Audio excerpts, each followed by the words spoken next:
Pessoal, vamos falar sobre a quarta resenha do livro Dicas de Leitura dos Grandes Clássicos da Literatura Mundial, de todos os continentes: Japão, Nova Zelândia, Europa, Estados Unidos e Brasil. Vamos falar da Clarice Lispector, que aliás não é brasileira de nascimento, ela se naturalizou brasileira, se tornou uma escritora, uma das maiores do nosso país, sempre enigmática, com livros fantásticos, com grande influência, na minha opinião, de Virginia Woolf, que é brilhante também. Então a resenha segue dessa forma. A Hora da Estrela, que é um dos grandes clássicos da Clarice Lispector, a grande Clarice, a diva da nossa literatura. Nascida na Ucrânia e naturalizada brasileira, a autora judia, uma das mais importantes da história da literatura do nosso país, talvez entre seus ensaios, contos, crônicas, romances e infantis. Em A Hora da Estrela, sua obra mais marcante, embora curta, o que a caracteriza como um romance-relato, já que o narrador Rodrigo S.M., pseudônimo da escritora nesse caso, preocupa-se em revelar sobre suas constantes interferências durante a história, chegando a interrompê-la por achar-se cansado de literatura, entre aspas, o paradeiro de Macabeia. Então, vamos definir aqui o paradeiro de Macabeia, e a autora é a narradora com um pseudônimo. É um romance-relato, ou seja, tem tudo para que seja autobiográfico.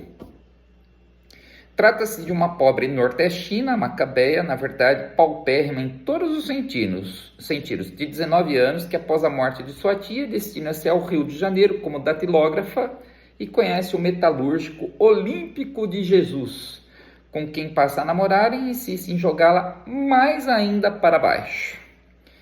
Macabeia, de vida extremamente difícil, desprezada pelos outros e conformada, entre aspas, em seu próprio desprezo, já que sua imagem pouco se reflete no espelho baixo. Essa é uma grande metáfora da Clarice Lispector e nos deparamos com muitas delas ao longo da história.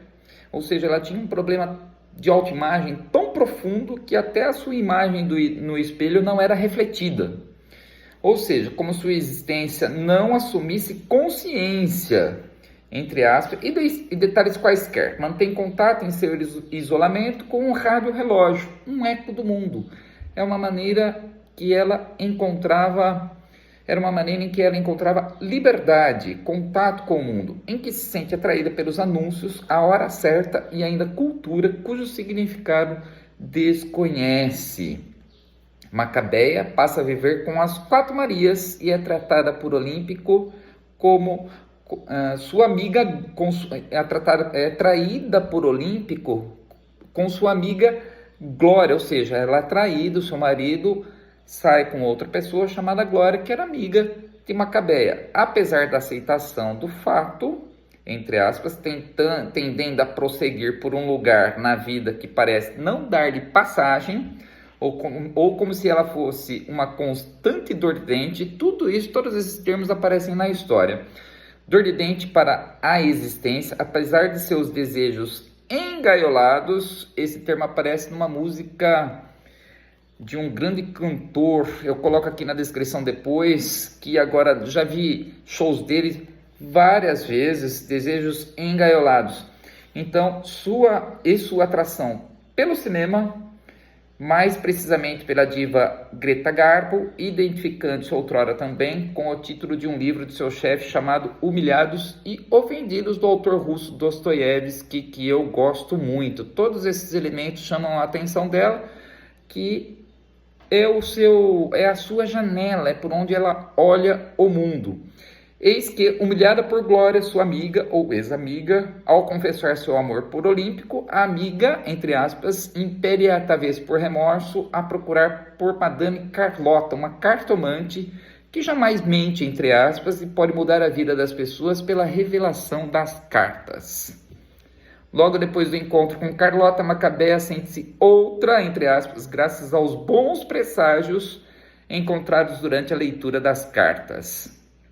O que acontece em seguida, entretanto, talvez desconcerte o leitor e de forma profunda, intensidade característica da obra de Clarice, que através da linguagem interfere na emoção e, mais especificamente nesse caso, diante do desamparo de Macabeia, traz à tona a Macabeia de cada leitor, ou a grandeza de cada um mediante o instante da vida, a instantaneidade da vida, instante átimo de tempo em que o pneu do carro, correndo em alta velocidade, toca no chão e depois não toca mais, e depois toca de novo, e assim um círculo vicioso, etc, etc, etc.